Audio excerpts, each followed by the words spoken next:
Hi, welcome to Your Great Journey. Each week, we offer you brief tips, techniques, and insights to help you master big change. If you'd like more information, please visit yourgreatjourney.com. Your Great Journey is brought to you by audiobook publisher Wetware Media. Wetware Media publishes a wide variety of personal transformation audiobooks available from any major online audiobook retailer.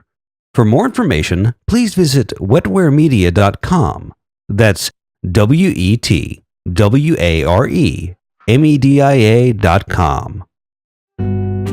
In today's episode, we're sharing an excerpt from The Buddha's Way of Happiness, Healing Sorrow, Transforming Negative Emotion, and Finding Well-Being in the Present Moment by psychologist Thomas Bien. This audiobook is a guide to identifying the barriers to happiness you create in your own life. You'll learn how to use the Eightfold Path of Buddha's psychology to improve your ability to appreciate the small, joyful moments that happen every day. In this excerpt, Dr. Bien explains why our harmful habits can be so incredibly difficult to break. You'll be inspired by the Buddha's wisdom and learn that real change is possible when you can avoid the trap of black and white thinking about your habits. You finally get some time to relax, so you stop all that doing for a while and sit outside on your patio. There's a feeling of release, and you sigh lightly as you settle into your chair. Finally, you're free. At last you can be happy. Yet within only a few moments, your thoughts begin to drift. Scarcely aware of your thoughts, you find yourself miles away from the chair in the patio and the outdoors. Suddenly an energy arises in you, and not quite realizing what you're doing, you start sweeping or working in the garden, or just tidying up a bit. Before you know it, you've created a little project for yourself, and you're busily doing again. Or perhaps you decide to sit in meditation for a while. You sit on your cushion and find a comfortable posture. You enjoy a few breaths, but all of a sudden, the same pattern emerges. First, the mind drifts sideways, into that place where you don't even quite realize it's happening. Suddenly, you develop an itch and find yourself scratching. The body starts complaining and you start wriggling, moving, and adjusting. The more you move, the more you seem to need to move. Then, you think of a phone call you have to make. You try to tell yourself you'll remember to make the call after sitting, but you can't get it out of your mind. You try to push the thought away, but it only grows stronger.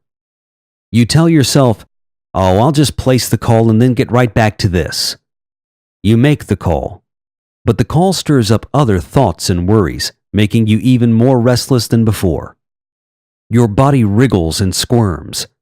Finally, you give up and do something else. Almost anything will do.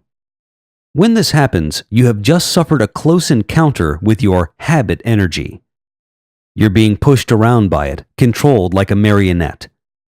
You may think you're in charge, but you're not. It is. Such a habit of restless activity can seem harmless enough, but some habits aren't so innocent. Habits that put us into destructive ways of being and doing are some of the strongest forces aligned against our happiness. Learning to release the energy of these habits transforms them into the energy of happiness. The Buddha used several powerful images to convey the nature of habit energy. He compared our habit energy to someone being thrown into a pit of burning fire. Two strong men hold her, one on each side. Of course, she's terrified and wants to avoid her fate, but however much she struggles, she can't resist. She's headed for the fire pit. The Buddha also said habit energy is like a very thirsty person about to drink from a bottle. Suddenly, someone warns him to stop, for the water is poisonous. But the thirsty person can hardly help it. His terrible thirst compels him to drink, though he knows it will destroy him. In a third analogy, the Buddha compared habit energy to what happens when a small bird has stolen a piece of meat and flies up in the air with it. When a larger bird comes to take the meat from the smaller one, the smaller bird can't bring herself to let go. Despite the possibility of being killed by the larger bird, she just can't do it. She can't bring herself to release the precious bit of meat. In modern psychology, the power of this force is called conditioning. Because of our conditioning, we tend to respond in similar situations the same way we responded in the past.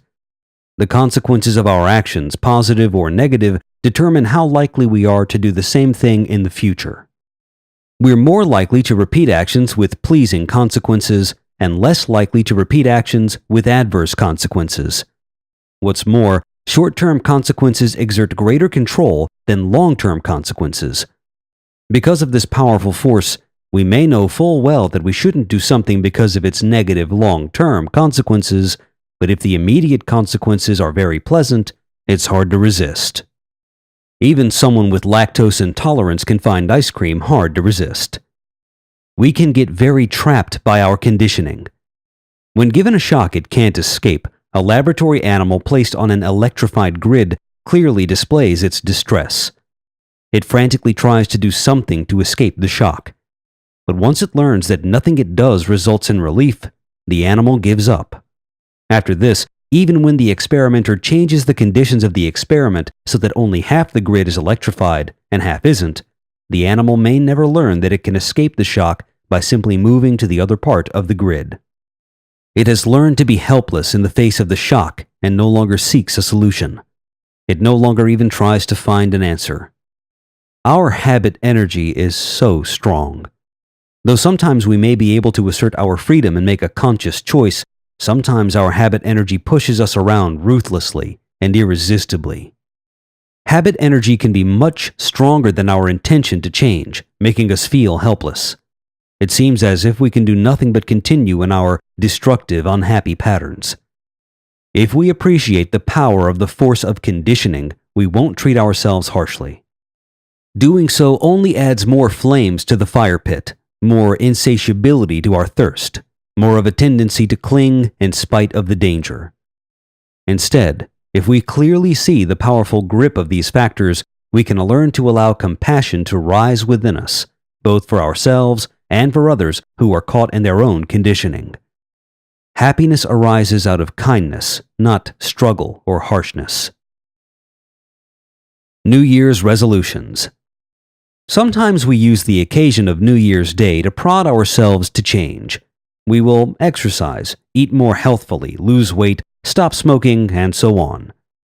We may stick with it for a while, but at some point, within a few days or weeks, the all but inevitable occurs.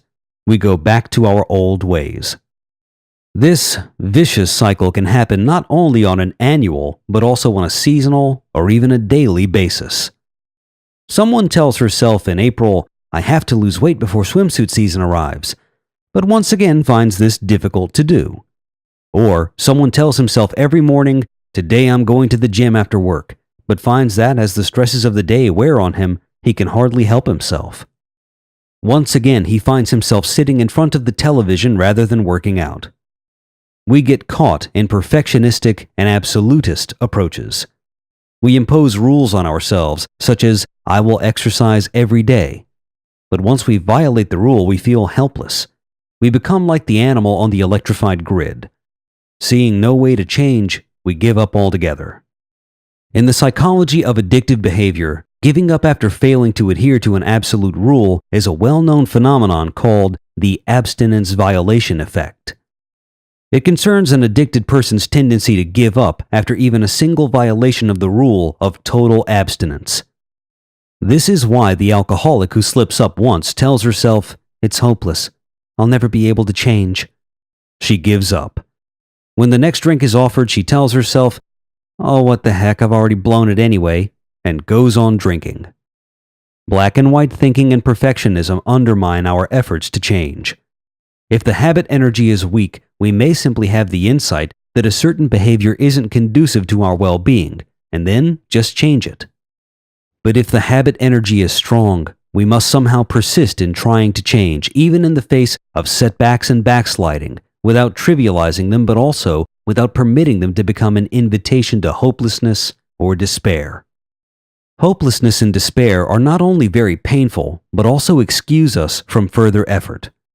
If we think the situation is hopeless, then we're justified in not trying. Generally, it's better to understand that change is a matter of patience and persistence, setbacks and renewed effort, rather than sudden perfection. Change is a process of making mistakes and then learning from our mistakes and trying again. Since you are a process, not a separate self, it isn't surprising that changing your habit energy is also a process. It's better for us to walk in the right direction than to enforce a rigid perfectionism. Thanks for listening to this excerpt from the audiobook The Buddha's Way of Happiness, Healing Sorrow, Transforming Negative Emotion, and Finding Well-Being in the Present Moment. You can purchase the complete audiobook from any major online audiobook retailer. If you'd like more information, please visit yourgreatjourney.com. Please be sure to subscribe to the show so you don't miss an episode. And if you like the show, please rate it and review it. Thanks for listening. Have a great week. Your Great Journey is brought to you by audiobook publisher Wetware Media. Wetware Media publishes a wide variety of personal transformation audiobooks available from any major online audiobook retailer. For more information, please visit wetwaremedia.com. That's WETWAREMEDIA.com.